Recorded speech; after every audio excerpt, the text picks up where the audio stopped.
21 April 1879, lahir seorang anak perempuan dari pasangan Raden Mas Adipati Aryo Sosroningrat dan Mas Ajeng Ngasirah. Anak tersebut diberi nama Raden Ajeng Kartini. Semasa remaja, Kartini merupakan anak yang menginginkan kebebasan, menentang adat yang berlaku pada saat itu untuk mewujudkan kesetaraan hak antara pria dan wanita. Jadi ini adalah huruf A. Ayo dibaca A. A. Selanjutnya ini B.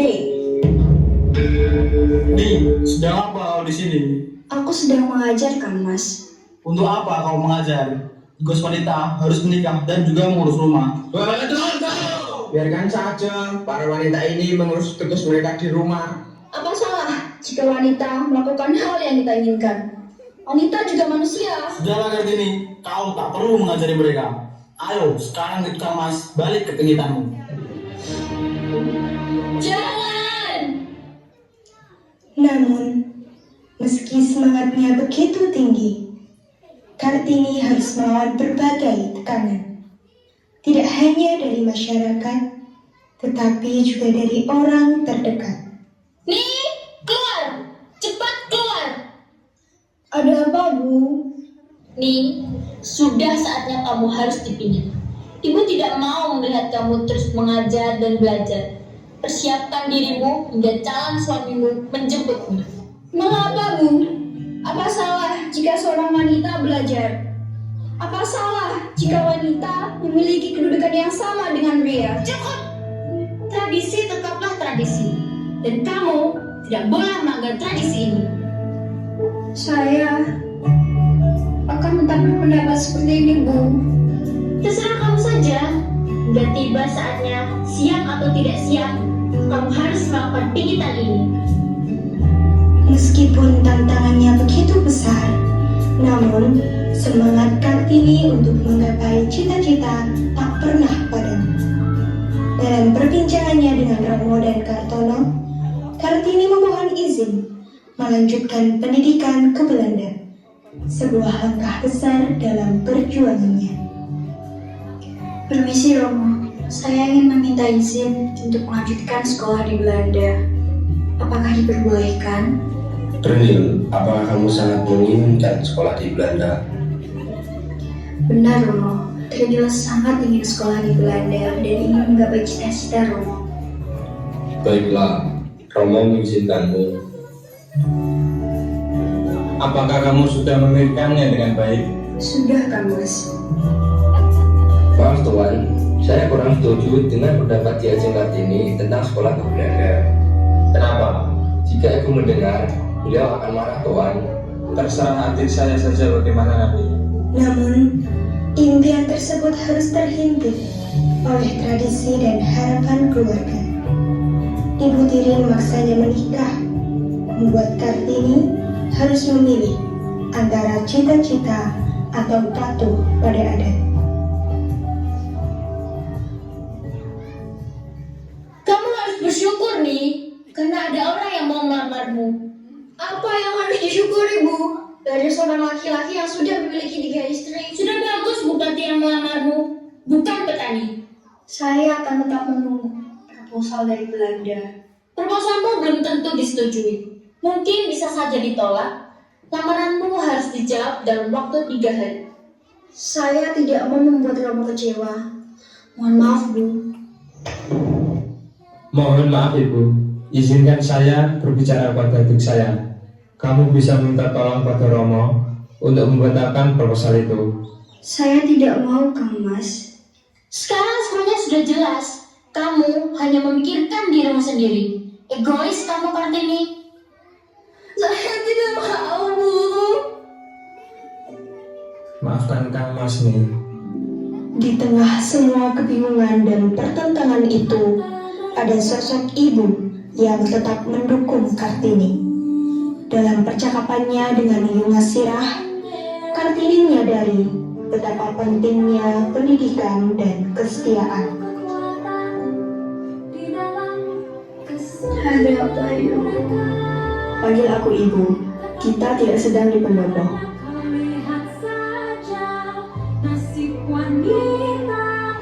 Ada yang ingin ibu tanyakan. Ilmu apa yang sudah kamu pelajari dari aksara Belanda? Kebebasan, Bu. Lalu, apa yang tidak ada dalam aksara Belanda? Ini tidak tahu.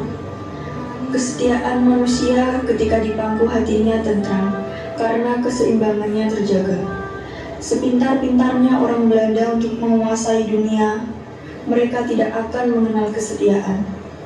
Selama ini, ibu menerima dipisahkan oleh tembok kehidupan dengan anak-anak yang lahir dari rahim ibu nih.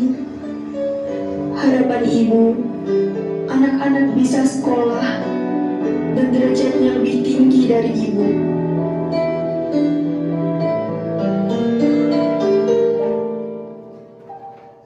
Seiring waktu, Kartini mengajukan syarat pernikahan. Ia ingin pendidikan perempuan dan martabat ibunya dihargai.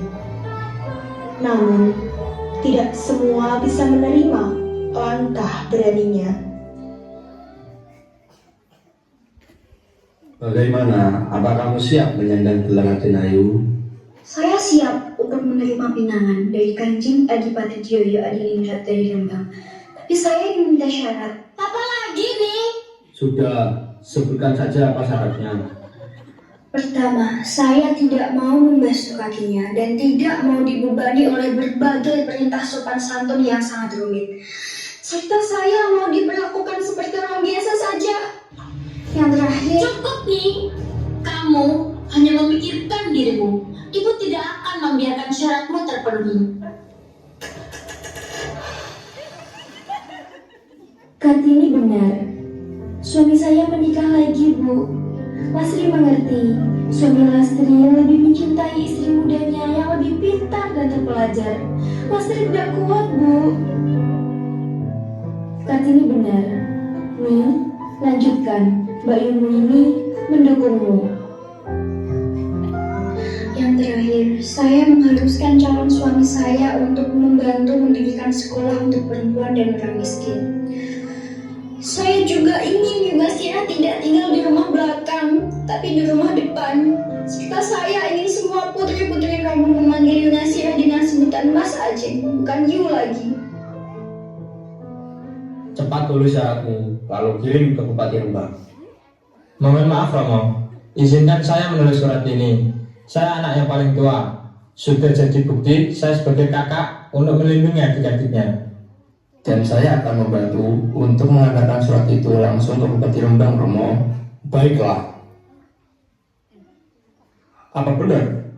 Dia yang menulis syarat pernikahan itu? Benar, Kang Mas. Apabila Kang Mas keberatan dengan syarat ini, saya mohon supaya Kang Mas tidak memperpanjang masalah ini dengan menjadi permusuhan antar keluarga. Mohon maaf, Romo. Saya geli dengan kekhawatiran di Ajeng ini. Tapi ini wajar, karena di Ajeng belum mengenal siapa saya. Justru kedatangan saya ke sini untuk menguruskan hal penting yang tidak bisa dijelaskan dengan surat. Saya sangat ingin anak-anak diasuh oleh ibu yang berhati kuat dan pintar seperti di Ajeng ini. Aku akan ikut mengawal cita-citamu. Bagaimana di Ajeng? Pada hari pernikahan mereka, Kartini tidak hanya melangkah sebagai seorang istri, tapi sebagai simbol perubahan. Dengan keyakinan yang teguh, ia berjanji untuk terus memperjuangkan hak-hak perempuan.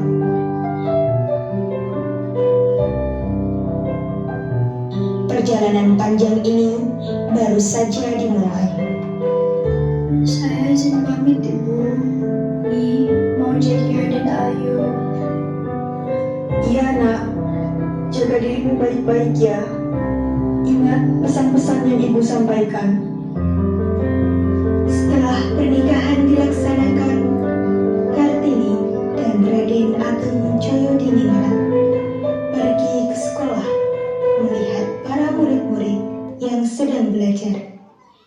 sekolah yang sudah Kartini impikan. Terima kasih suamiku telah memenuhi persyaratan yang aku ajukan sebelum menikah. Sama-sama, Dek Kartini.